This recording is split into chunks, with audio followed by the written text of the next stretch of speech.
Hello, my name is Kevin Paprick, and I am here to give a demonstration of the integration of vRealize Orchestrator with NetApp HCI. So what I have in my environment is I have my Sunnyvale cluster as well as one located in Raleigh. These have a number of volumes already created. We can see the last one being API log, as well as I have data protection between these sites. So this is under data protection. We can see a cluster pair being the RTP data center, and under volume pairs, I have 2 volume pairs right now. So just going back to management, we'll start there, and now I will open up my vRealize Orchestrator client. So what I did here was I integrated in and installed the packages for NetApp Element OS into vRealize, so it brought a number of these workflows that are predefined.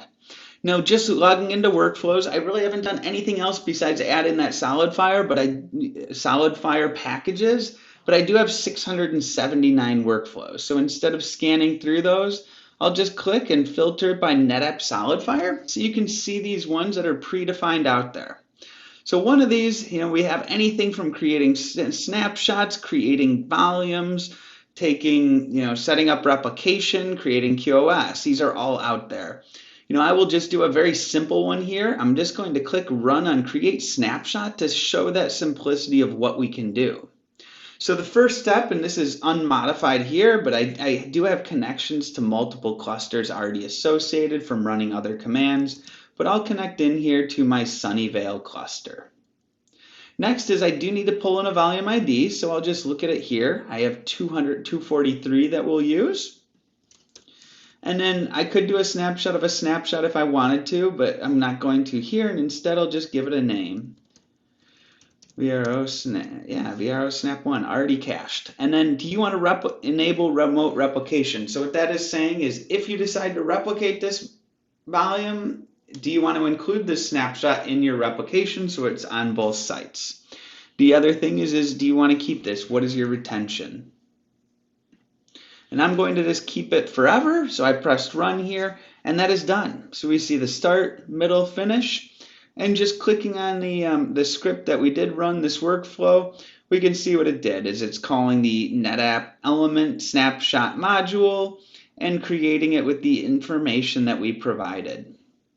So very simple. Again, there's a number of workflows. Pretty much anything you can do on Element OS in terms that you would need for day-to-day management can be done through these workflows here. Now, this is interesting doing those simple workflows, but the real point of vRealize Orchestrator or any orchestration platform is that you're doing a much more complex task than just creating a snapshot, because that same command could have been done right here. We see that it has a snapshot. Now it has 2. We could have also just gone right in here and pressed create snapshot, which, we put in a name, snap2, keep forever, very similar in the amount of time that would have taken. So now, but, where it gets more interesting is how can you do a complex workflow? What if I wanted to replicate a volume between this site and the DR site? So what I would need to do here without using the Element OS plugin is I would need to go to pair, start the pairing, create a replication mode, asynchronous, pick your cluster. I need to have that volume ID already created. So I would have to go to the RTP cluster, create it. I would also have to set up that volume into a replication target mode. So that's one of the additional steps that you do have to do when you're doing replication, and then start that. So there's quite a few manual steps, which could be forgetful, if you want to make sure you're replicating every data store or other things. That's where this orchestration platform can come in. So I did that workflow already for you, so we'll start that up and I'll open it, and I called this create and remove SolidFire data store. So for this, there are a number of things, just like in that snapshot schema. Each command that we run is going to have some inputs that it's looking for. So this is my create 2 terabyte volume, and what this is doing is it's running the action of create volume. So just like the snapshot one, and this is how I have done it, where you add an action element, and what's the action? This could have been that create snapshot command. So there we go. And then every one of these commands has a number of inputs and outputs. It's going to be blank up front. For this, as we were discussing, this is a 2 terabyte volume.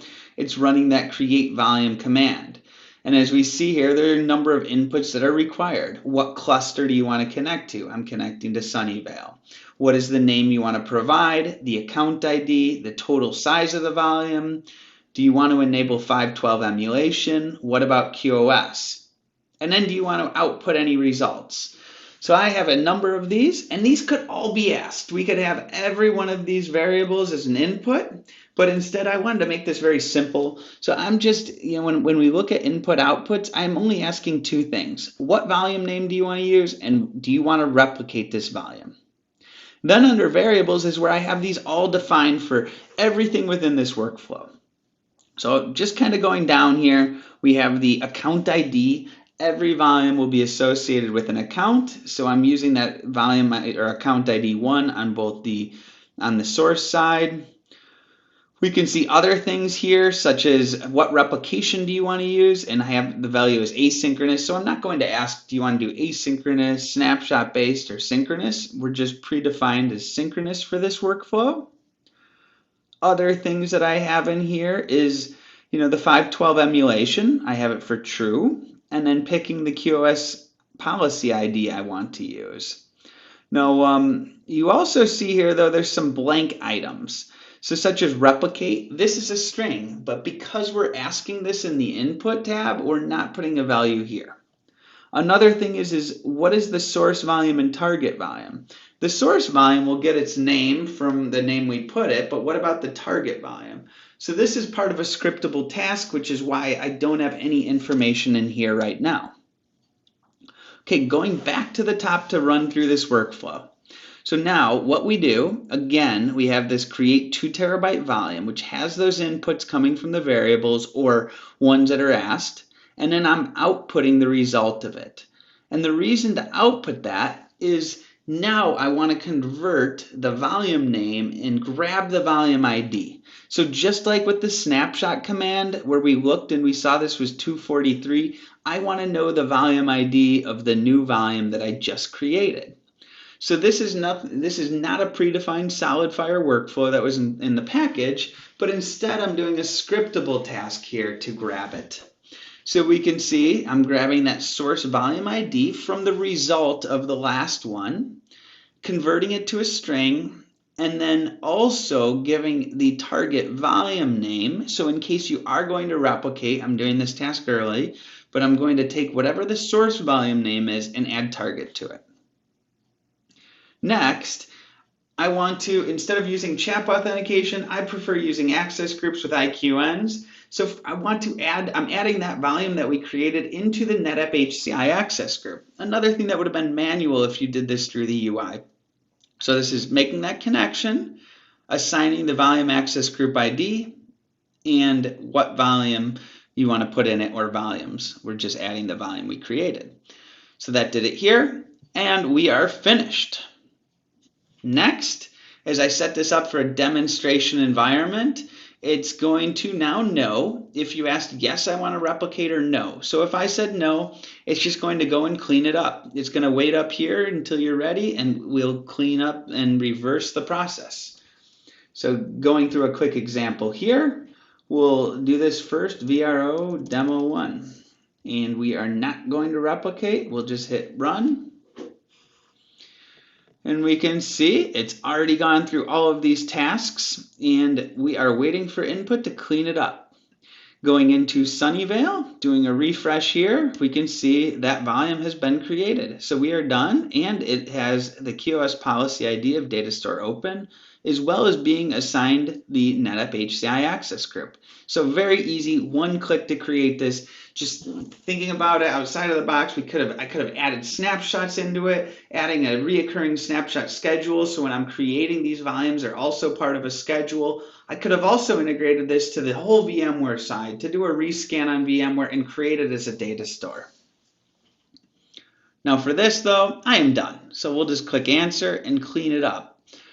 So, for a simple volume, this would have just been click here, delete, but for a more complex workflow, of course, it could be much more than that if it had those snapshot schedules or the data store was created on VMware.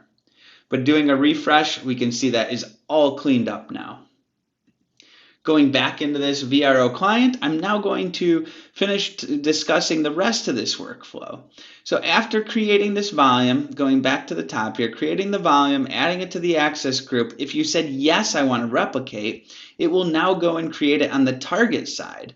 So it's making that target connection to my Raleigh data center using the target volume name that we grabbed from the scripted command, and then using the same size as well as a new target QoS policy ID here. After it creates it, I do have a scripted task that is going to, very similar to the last one. I'm getting that volume ID from the system, and then I'm using that to modify this volume. So I want to modify this volume, and this is now calling a ElementOS module. This was a workflow that was already provided called modify volume, making that target connection, target ID. And in this one, what access means, I have access defined in the variables as set it as a replication target.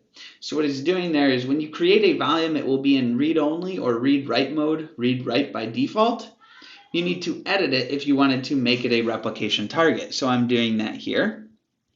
Next, I'm creating the volume pairing. So I'm connecting into Sunnyvale again, and I am creating that replication pairing, getting the pairing key. So we can see this, we are getting the pairing key and outputting that result, and then completing it. So we're completing it on the target side to complete the pairing and have replication. So again, what this is doing now in a more complex format is we're going to create a source 2 terabyte volume, assign it to the NetApp HCI access group so that VMware will find it in a rescan. We'll also go and create it in the target site and set up the full replication. And then when we're done, we'll just press to clean it up. So this is going to be demo rep, and we'll say yes. So we can see this is already run through in a few seconds here. Do a refresh on this page. We can now see vRO demo rep, same things on this. If we go to RTP and do a refresh, I can see here vRO demo rep target. So we created it, set it as access mode replication target. And then going into data protection on volume pairs, we can see this volume is now here. It does start in a paused, disconnected state in a matter of shortly here. It will be refreshed and it will show up as a active idle connection after it sends all the metadata and any data that resides on the volume. And this wraps up the demonstration. I'll just press answer to clean that up now that I am done. And doing that, just reverse that whole process. I do a refresh here. That is now gone, as well as my volumes on both the source side and target side. So this is just one example of how you can use vRO with the workflows provided by NetApp SolidFire to automate different tasks in your NetApp HCI or NetApp SolidFire environment.